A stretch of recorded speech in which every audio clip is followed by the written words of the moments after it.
मी उमेदवारी अर्ज अपक्ष दाखल केलेला आहे आणि मागच्या 15 दिवसापासून कामाची सुरुवात केली आणि सुरुवातीची माझी जी मीटिंग झाली होती भुसावळला, त्या मीटिंगमध्ये 109 नगरसेवक होते आणि एक भक्कम पाठिंबा त्यांनी मला दिल्याबद्दल तेव्हापासून एक तयारी सुरू केली आणि जवळपास या मतदारसंघाचा अर्धा दौरा माझा झाला आणि मी प्रत्येकाच्या भेटी घेतल्या. कमीत कमी 400 नगरसेवकांशी माझा संपर्क आतापर्यंत होऊन गेलेला आहे.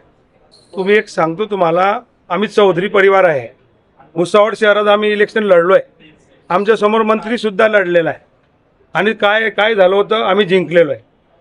तर आम्ही असं काही भाऊनी काय म्हटलं, गिरीश भाऊने, तो त्यांचा भाग आहे, पण आम्ही काय आहे. आणि एक वेळेस आम्ही मैदानात उतरलो तर आम्ही लढतो. मागच्या वेळेस मी लढलेलो आहे. निखिल खडसे असतील, ईश्वर जैन असतील, आखरीपर्यंत मी फाईट दिलेली आहे. माझं तिकीट उशिरा डिक्लेअर झाल्यामुळे मी मागच्या वेळेस हरलो होतो, म्हणून आता मी अपक्ष आणि माझी मैत्री जिल्ह्यात मोठ्या प्रमाणात आहे आणि पक्ष सोडून माझ्या मैत्रीची जीत होणार आहे.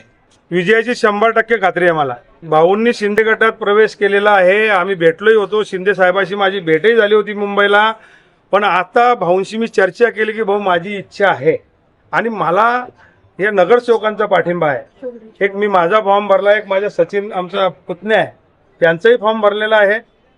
पण आता जी येणारी आता लढत सुरू होईल 4 तारखेनंतर मेन चालू होईल लढाई. आणि जो संपर्क आहे, संपर्काच्या बाबतीत मी सगळ्यांपेक्षा स्ट्रॉंग आहे. मैत्रीच्या बाबतीत मी सर्वांपेक्षा स्ट्रॉंग आहे आणि रिलेशन कसे सांभाळायचे ते माझ्या जिल्ह्यामध्ये मी 40 वर्षापासून करतोय. गिरीश भाऊ सोबत माझी भेट झाली. गिरीश भाऊने एक स्टाईलने मला म्हटलं की आमच्या विरोधात लढतोय का. म्हटलं हो भाऊ, कारण लढाई असते. शरद ताडे माझा जिवलग मित्र आहे 30 वर्षापासून.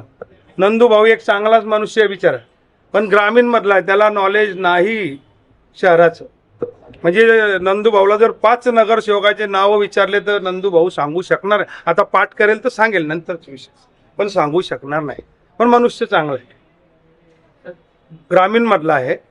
संपर्कात येतील ना, आता तर माहोल बनेल. आणि सेकंड मतात तर मला दोघी बाजूने पडते 2 नंबरचं मतदान. कारण सांगतो की रिलेशन असतात आणि हे जे इलेक्शन होतं हे एक वेळेस जगवानी मला वाटतं सेकंड मतावरती जिंकलेला आहे. असं हे म्हणजे कॅल्क्युलेशन असते सर्व. आणि ज्याचा अभ्यास दांडगा असेल, तो अनुभवी असेल, त्याचं काम इथं होतं. विजय मी आता किती मताने नाही सांगू शकत, पण मी विजय होणार. कारण आम्ही लढवई आहेत. आम्ही भुसावळ शहरात 2 भाऊ आले होते तेव्हा सुरुवातीला एक कमी वयाचे होतो, तेव्हापासून आम्ही सुरू केलो. आम्ही आमदार झाले, नगर अध्यक्ष झाले. 40 वर्षापासून आम्ही संघर्ष करतोय. आता यांनी तिकीट देताना इतकी मोठी चुकी केली आहे की त्याचा बेनिफिट मला खूप मोठ्या प्रमाणात होणार आहे. ग्रामीण भागातल्या माणसाला दिलं ना, नाराजी म्हणजे आता ते काही सांगत नाही ना, दाखवून देतात मतदानामध्ये. मागच्या वेळेस जेव्हा चंदूभाई पटेल होते, ते माझे मित्र होते, त्यांच्यासाठी मागच्या वेळेस मी थांबलो होतो. तेव्हाही माझी इच्छा होती. कमीत कमी 15 वर्षापासून मी भाजप सोबत मी 7 वर्ष होतो. 7 वर्ष जेव्हा माझी वेळ आली तेव्हा माझ्या मित्रालाच दिलं आणि मित्राला दिल्याबद्दल मी चंदू पटेलचा विरोध करू शकलो नाही. लढत करणार आणि तयारी आहे ना. अपक्ष 100च्या आसपास आहे आणि वेगवेगळं सामाजिक समीकरण, त्याचं बेनिफिट मलाच होणार आहे. आणि मला लोक मतदान याच्यासाठी करतील की मला नगरपालिका कळते आणि नगरपालिकेत त्या नगरसेवकांचे सुख दुःख असतील आणि त्यांच्या अडचणी कोण सॉल्व्ह करू शकतो ते त्यांना माहीत आहे. पण मी आता अगोदरच सांगितलं की संजय सावकरे तो महाशक्तीचेच होते, पण त्यांची मिसेस पडली ना भुसावळमध्ये. काही तसं काही नसतं. ही जे मतदार असतात, मतदार राजे, हे कोणाला आशीर्वाद देतील आणि काय घडेल हे तुम्ही आम्ही कोणीच सांगू शकत. पैशाचीच आहे, समजली जाते नाही, हे बिना होतच नाही आहे. आता तुम्ही बघितलं ना, कैलास अप्पा मला कसे इशारे करत होते, आम्ही 2 आहे म्हणे तुमच्याकडे, मजाक मध्ये केलं त्यांनी. पण हे निवडणूक पैशाचीच आहे, बिना पैशाची होत नाही.